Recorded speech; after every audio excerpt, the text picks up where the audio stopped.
नमस्कार, ग्लोबल न्यूजमा स्वागत छ। म उषा काफले। सुरुमा हेडलाइन्स।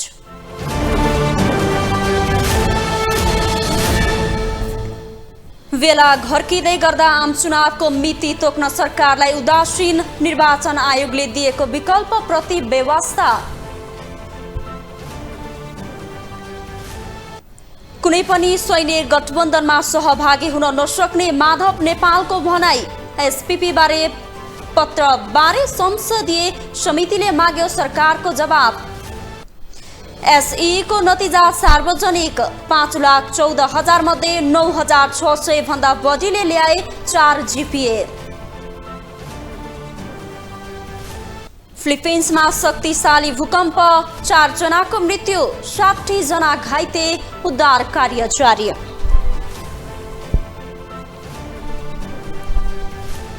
र साफ अन्डर-20 च्याम्पियनसिपको दोस्रो खेलमा नेपालले श्रीलङ्काको सामना गर्दै दोस्रो जित निकाल्ने लक्ष्य।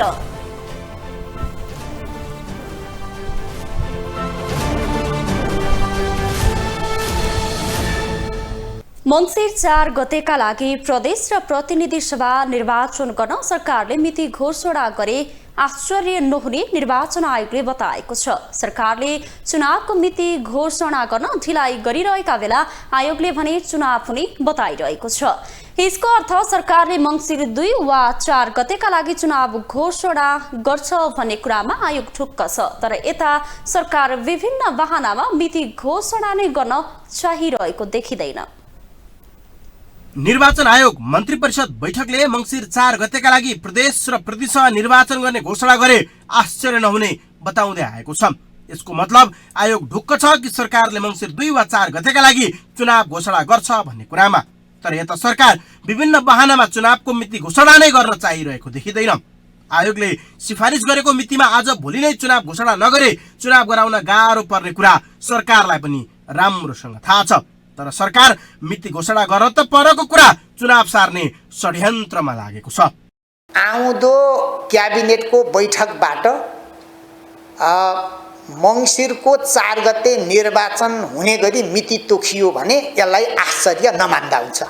निर्वाचन आयोगले गएको 22 असारमा नै सरकारलाई मङ्सिर 2 गते चुनाव गर्न उपयुक्त हुने परामर्श दिएको थियो।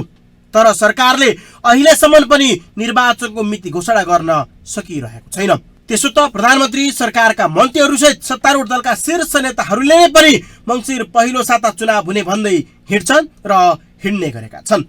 तर मिति घोषणा गर्न भने विलम्ब गरिरहेका छन्, जसले गर्दा निर्वाचन आयोगले सिफारिस गरेको समयमै वा मङ्सिरमा चुनाव हुने कुरामा शङ्का पैदा हुन थालेको छ।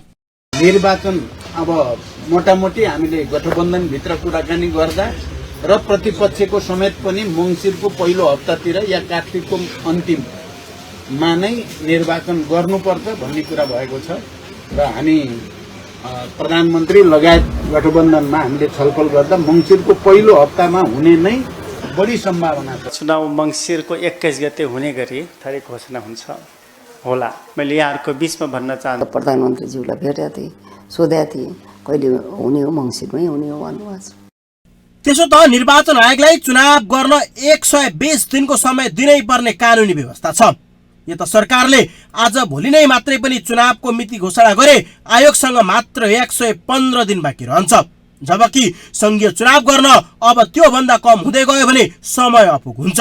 त्यसो भए के सरकार संघीय निर्वाचन सार्ने वा पर धकेल्ने खेलोमा त लागेको छैन? यता प्रमुख प्रतिपक्षी एमाले त विभिन्न बहानामा आगामी मङ्सिरमा हुनुपर्ने प्रदेश र प्रतिनिधि सभाको निर्वाचन सार्ने खतरा रहेको औल्याएको छ। उसले सरकार संघीय निर्वाचनलाई चैतमा सार्ने षड्यन्त्रमा लागेको आरोप नै लगाएको छ। मङ्सिरमा संघीय संसदका लागि आम निर्वाचन र प्रदेश सभाहरूका लागि निर्वाचन हुनुपर्नेछ। त्यो निर्वाचन विभिन्न बहाना बनाएर पर सार्ने खतरा छ। त्यसो त आयोगले 22 असारमा नै सरकारलाई मिति सिफारिस गर्दा प्रधानमन्त्री शेरबहादुर देउवाले 4 मङ्सिरमा चुनाव गर्ने औपचारिक मिति त्यस बेला नै प्रस्ताव गरेका थिए। तर सरकार अहिलेसम्म पनि अलमलमा परेको छ। प्रधानमन्त्री स्वयंलाई पनि थाहा छ कि चुनाव गर्न आयोगलाई कति समय दिनुपर्छ भनेर। तर यस मानेमा देउबा आफै मौन बस्दा सरकारको नियतमाथि प्रश्न जन्मिएको छ।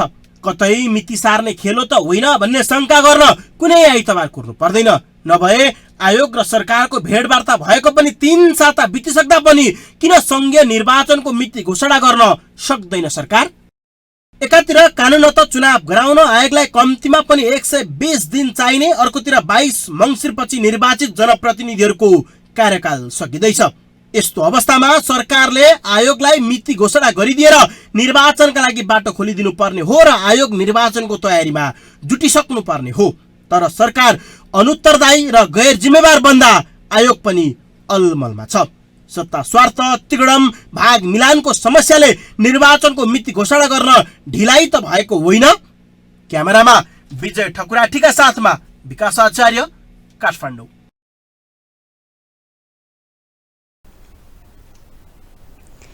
प्रतिनिधि सभा अन्तर्गतको अन्तर्राष्ट्रिय सम्बन्ध समितिले सरकारले स्ट्रेट पार्टनरशिप प्रोग्राम एसपीपीमा सहभागी नहुने पत्र अमेरिकालाई नपठाउनुको कारण माग गरेको छ। आज बसेको समितिको बैठकले एसपीपीमा नेपाल सहभागी नहुने भनेर मन्त्री परिषदको बैठकले निर्णय गरे पनि हालसम्म अमेरिकालाई पत्र नलेखेको भन्दै पत्र नलेख्नुको कारण माग गर्ने निर्णय गरेको हो। समितिले 3 पटकसम्म सरकारका सम्बद्ध निकायलाई पत्रचार गरी एसपीपी सम्झौतासँग सम्बन्धित कागजात माग गरे पनि नपाएकोले प्राप्त गर्न नसक्नुको कारण पनि माग गरेको छ। एसपीपीमा नेपाल सहभागी नहुने भनेर अमेरिकालाई लेख्नुपर्ने पत्र आजसम्म किन गइरहेको छैन, नजानुको कारणहरू के हुन् र हामीले मागेका डकुमेन्टहरू हामीले प्राप्त गर्न नसक्नका कारणहरू के हुन् र यो हामीले प्राप्त गर्न सक्छौँ या सक्दैनौँ। समितिकी सभापति पवित्र निरौला खरेलले त्यस्तै प्रधान सेनापतिको अस्ट्रेलिया भ्रमणको सम्बन्धमा पनि समितिको ध्यान आकर्षण भएको बताउनुभयो। त्यसबारेको आधिकारिकता सम्बन्धी निकायलाई आगामी बैठकमा बोलाएर जानकारी लिने उहाँको भनाइ छ। प्रचार रक्षा मन्त्रालयलाई हामी गर्नेछौँ र भोलि रक्षा मन्त्रालयबाट आएको जुन पत्रबाट अथवा त्यहाँबाट आएको निर्देशनबाट हामी कतिको सन्तुष्ट हुन्छौँ या हुँदैनौँ, त्यसबाट सम्पूर्ण डकुमेन्टहरू आउँछ या आउँदैन, त्यस पछाडि आएन भने फेरि हामी चाहिँ कुन तहलाई हामीले बोलाउनु पर्ने हो, छलफल गर्नुपर्ने हो। यही अन्तर्राष्ट्रिय सम्बन्ध समितिमा बोलाएर हामी व्यापक छलफल गर्न चाहिँ अगाडि जाने कुराहरू यहाँहरू समक्षमा राख्न चाहन्छु। समितिको बैठकमा विश्व सम्पदा सूचीकृत सांस्कृतिक क्षेत्र अध्ययन तथा अनुगमन उपसमितिले आफ्नो प्रतिवेदन पनि पेश गरेको छ। ग्लोबल न्यूजमा अब एकैछिन ब्रेक।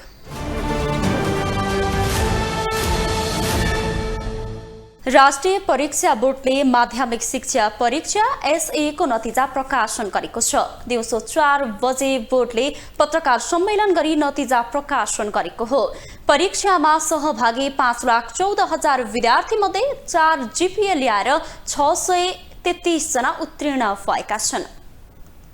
राष्ट्रिय परीक्षा बोर्डको माध्यमिक शिक्षा परीक्षा एसई को नतिजा प्रकाशन गरेको छ। दिउँसो 4 बजे बोर्डले पत्रकार सम्मेलन गरी नतिजा सार्वजनिक गरेको हो। राष्ट्रिय परीक्षा बोर्डले 2078 को माध्यमिक शिक्षा परीक्षा 2079 साल वैशाख 9 गतेदेखि 20 गतेसम्म सञ्चालन गरेको थियो। त्यसमा 5,14,000 विद्यार्थी इलिजिबल विद्यार्थी थिए र त्यो मध्ये 4,95,751 जना परीक्षार्थी परीक्षामा सहभागी भएको छ र ती परीक्षार्थीहरूको नतिजा आज बसेको राष्ट्रिय परीक्षा बोर्डको निर्णय अनुसार हामीले सार्वजनिक गरेका छौँ। शैक्षिक सत्र 2078 को एसई परीक्षा गएको वैशाख 9 गतेदेखि 20 गतेसम्म सञ्चालन भएको थियो। परीक्षामा 2007 परीक्षा केन्द्रबाट छात्र र छात्र गरी जम्मा 5,14,000 परीक्षार्थी सहभागी भएका थिए।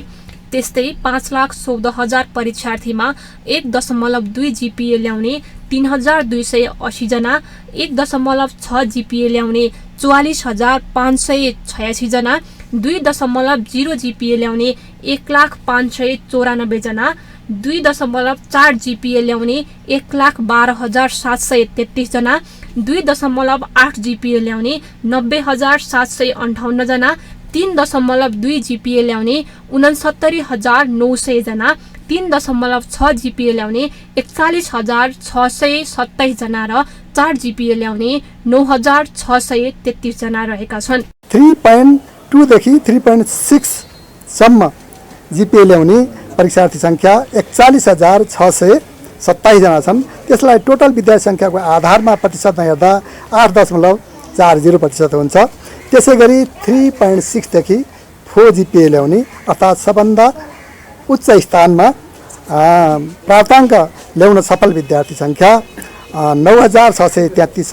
त्यसलाई प्रतिशतमा हामीले हेर्दा 1.94% हुन्छ। शिक्षाविद विद्यानाथ कोइरालाका अनुसार एसी नतिजामा ग्रेडिङ सिस्टमले गर्दा विद्यार्थीहरूले नपढे पनि हुने, शिक्षकले नपढाए पनि हुन्छ भन्ने बुझाइले शिक्षा प्रणालीलाई घातक बनाइरहेको बताएका छन्। ग्रेडिङले गर्दाखेरि केटाकेटीले पनि नपढे पनि हुन्छ भन्ने बुझे, शिक्षकले पनि नपढाए हुन्छ भन्ने बुझे, अभिभावकले पनि केलाई त्यो त्यसै नम्बर आउँदो रहेछ भनेर भन्ने किसिमको बुझाइयो। त्यो बडो घातक काम भयो भन्ने देख्छु। र अहिलेको एसीको जुन नतिजा आज प्रकाशित हुँदैछ भनेर भन्नेमा पनि त्यही किसिमको प्रत्याभूति चाहिँ देखियो अहिले। किन भनेदेखि एउटा चिन्तन के हालेको थियो भने 35% भन्दा कम आउने मान्छेहरूलाई फेल गर्ने, त्यो चाहिँ नन ग्रेडेड हुन्छ भनेर भन्ने किसिमको दृष्टिकोण हालेको थियो। र सैद्धान्तिक विषय र व्यवहारिक विषयमा छुट्टा छुट्टै नम्बर पास गर्नुपर्ने भन्ने किसिमको कुराकानी हालेको थियो। त्यो दुईटै कुरा झिक्दाखेरि चाहिँ के हुने भयो भनेर भनेदेखि विद्यार्थी पास गराउने नियत चाहिँ नि देखिने भयो। त्यसो त स्थानीय तहको निर्वाचनका कारण यस वर्ष एसईको नतिजा सार्वजनिक हुनुमा ढिलाइ भएको छ। कोरोना महामारीका कारण 2 वर्ष आन्तरिक मूल्याङ्कनबाटै नतिजा सार्वजनिक भए पनि यस वर्ष बोर्डले विद्यार्थीको भौतिक उपस्थितिमै परीक्षा सञ्चालन गरेको थियो। यस पटकको नतिजामा नन ग्रेडिङको व्यवस्था गरिएको छ। ग्रेडिङ प्रणालीले सिकाइको गुणस्तर खस्किँदै गएपछि मन्त्रालयले विद्यालय तहमा न्यूनतम अङ्क ल्याउनु पर्ने व्यवस्थामा जोड दिएको बुझिएको छ। ग्लोबल टेलिभिजनका लागि क्यामेरामा सञ्जय खड्काका साथमा सुनिता बास्कोटा, काठमाडौँ। नेकपा एकीकृत समाजवादीका अध्यक्ष माधव कुमार नेपालले सैनिक गठबन्धनमा सामेल हुने कुरा कल्पना पनि गर्न नहुने बताउनु भएको छ। प्रतिनिधि सभा अन्तर्गतको अन्तर्राष्ट्रिय सम्बन्ध समितिको बैठकमा पूर्व प्रधानमन्त्री नेपाललाई कुनै पनि सैनिक गठबन्धनमा सामेल गराउने कुरा कल्पना पनि गर्न नसकिने बताउनु भएको हो। उहाँले नेपाललाई सैनिक गठबन्धनमा सामेल नगराउने राजनीतिक पार्टीहरूको अडान हुनुपर्ने र सरकार पनि यसमा अडिग रहनुपर्ने बताउनुभयो। उहाँले नेपालले आर्थिक सहयोग लिँदा राष्ट्रिय हितमा आघात पुग्ने गरी अनुचित शर्त स्वीकार गर्न नहुने बताउनुभयो। राखेर आर्थिक सहायता पनि आउँछन् भनेर मान्न हुँदैन भने सैन्य कुरासँग जोडिएको, सुरक्षा कुरासँग जोडिएका कुराहरूमा कुनै गठबन्धनमा कुनै कसैको एलायन्स भनेर जाने कुराको सन्दर्भमा त नेपालले सामेल हुने कुरा त कल्पना नगरे पनि हुन्छ। नेपालीहरूको यो अडान हो, नेपालका पार्टीहरूकोमा लाग्छ यही अडान हुनुपर्दछ र त्यो अडानमा चाहिँ अहिलेको सरकारले पनि खुट्टा नकमाइकन अगाडि बढ्नुपर्छ। नेपालले परराष्ट्र नीति र राष्ट्रिय सुरक्षाको नीतिको मामिलामा राष्ट्रिय सहमति हुनुपर्ने बताउनुभयो। उहाँले मुलुकको रक्षाको निम्ति सबै एकताबद्ध भएर अघि बढ्नुपर्नेमा जोड दिनुभयो।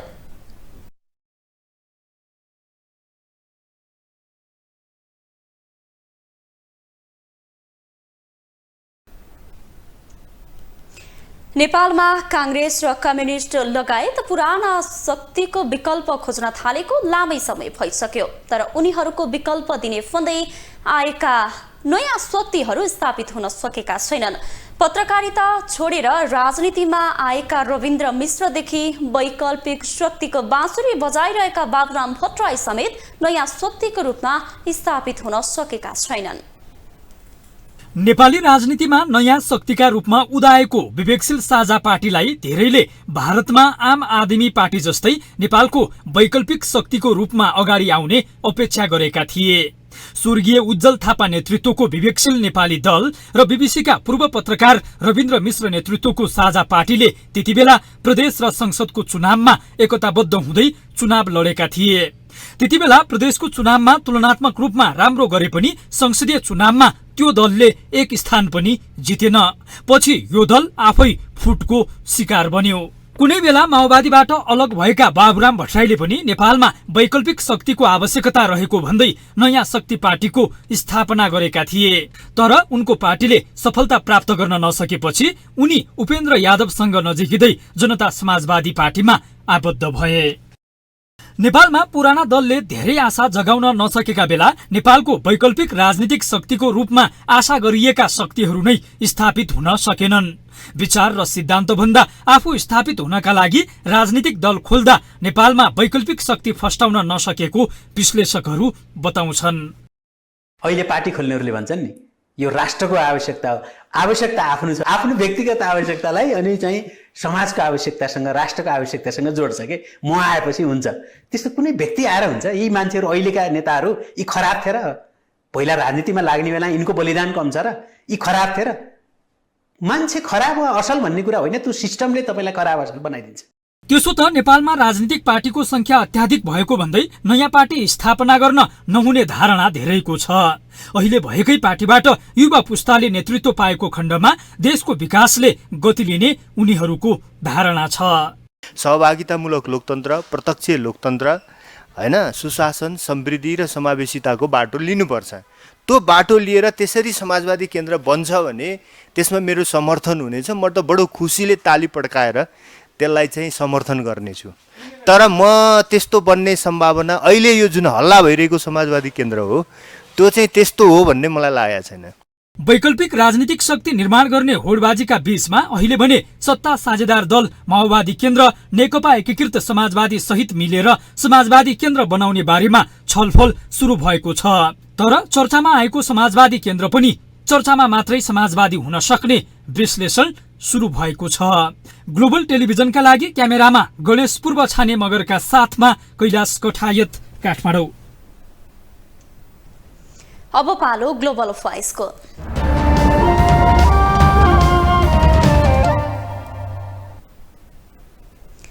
नेपालमा वैकल्पिक शक्ति सफल हुन सकेको देखिँदैन। सर्वसाधारणलाई सपना देखाएर वैकल्पिक शक्ति घोषणा गर्ने र बिस्तारै पुरानै शक्तिको पछ्याउने क्रम देखिएको छ। त्यसै कारण पनि नेपालीले वैकल्पिक शक्तिलाई पत्याउने छाडेका छन्।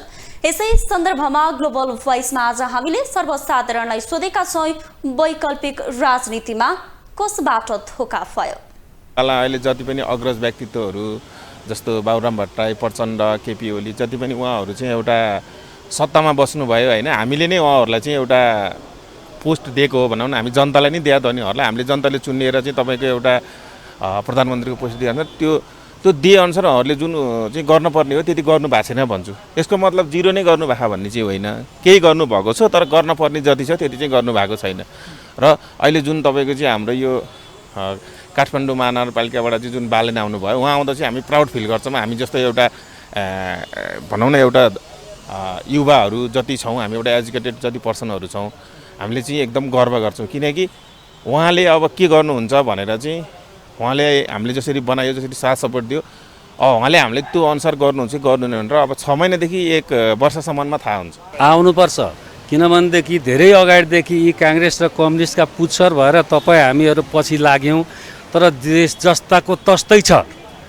साँच्चै अब केही हुनुपर्छ भनेदेखि चाहिँ अरू अन्य शक्तिहरू यहाँ चाहिँ उदयमान हुनुपर्छ र नारामा मात्रै होइन कि काम गर्ने हिसाबले। जसरी धरानको मेयर हर्क साम्पाङ आफै सहभागी भएर हरेक कुरामा जसरी इन्भल्भ हुन्छ, त्यसरी नै अबको जनप्रतिनिधिहरूले हुनुपर्छ कि उहाँ अफिसमा बसेर अर्डर छाँट्ने होइन, आफै सहभागी भएर काम गरेर देखाउनुपर्छ।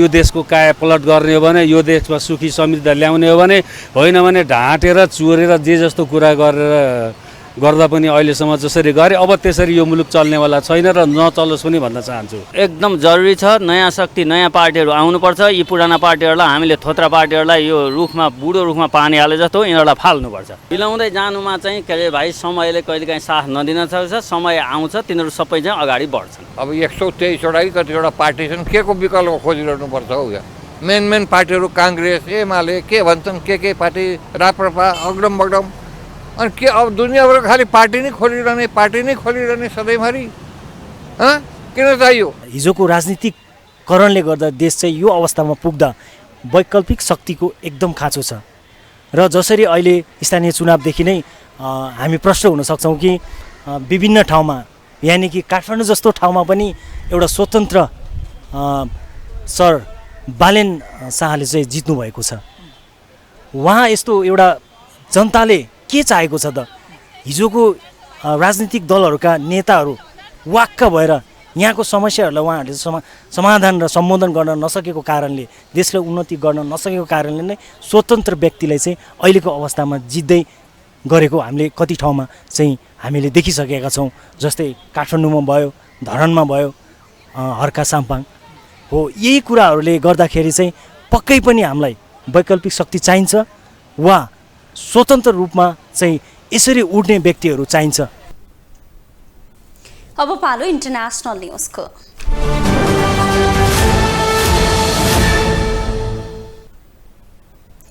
फिलिपिन्समा गएको शक्तिशाली भूकम्पमा परेर कम्तीमा 4 जनाको मृत्यु भएको छ। 60 जनाभन्दा धेरै घाइते भएका छन्। उत्तरी लुजो टापुमा केन्द्रबिन्दु बनाएर बिहान 7 म्याग्नेच्युडको भूकम्प गएको अन्तर्राष्ट्रिय सञ्चार माध्यमले जनाएका छन्। भूकम्पबाट लुजोन टापुको अब्रा प्रान्त सबैभन्दा धेरै प्रभावित भएको छ। उद्धारकर्ताहरूले भत्किएका संरचनामा पुरिएकाहरूको खोजी तथा उद्धार जारी राखेका छन्। भूकम्पको धक्का जापान, ताइवान र चीनमा समेत महसुस गरिएको अन्तर्राष्ट्रिय सञ्चार माध्यमले जनाएका छन्।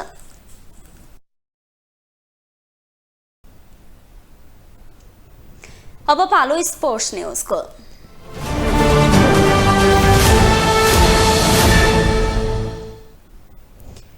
साफ अन्डर-20 च्याम्पियनसिपको दोस्रो खेलमा नेपालले श्रीलङ्काको सामना गरिरहेको छ। भारतको भुवनेश्वर स्थित कालिङ्गा रङ्गशालामा खेल नेपाली समयअनुसार आज साँझ 7:15 बजे सुरु भएको हो। प्रतियोगिताको उद्घाटन खेलमा मालदिप्सलाई 4-0 अन्तरले हराउँदै नेपालले 3 अङ्क जोडेको छ। आजको खेलमा पनि नेपाल श्रीलङ्कालाई पराजित गर्दै लगातार 6 अङ्क जोड्न चाहन्छ। श्रीलङ्का भने नेपाललाई हराउँदै पहिलो जित निकाल्ने दाउमा छ। आयोजक भारत, नेपाल, मालदिप्स, बङ्गलादेश र श्रीलङ्का सम्मिलित प्रतियोगिताको शीर्ष 2 टोली उपाधिका लागि प्रतिस्पर्धा गर्नेछन्। ग्लोबल न्युजको अन्त्यमा अहिलेसम्मका हेडलाइन्स पुनः एकपटक।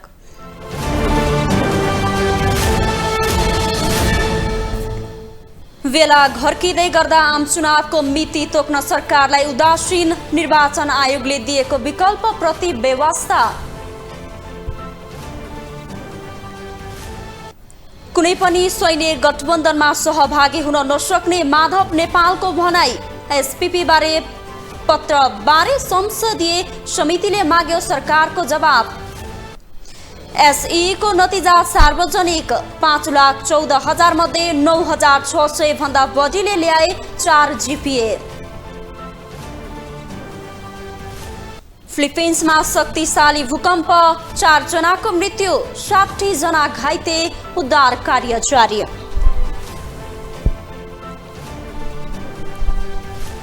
र साफ अन्डर-20 च्याम्पियनसिपको दोस्रो खेलमा नेपालले श्रीलङ्काको सामना गर्दै दोस्रो जित निकाल्ने लक्ष्य।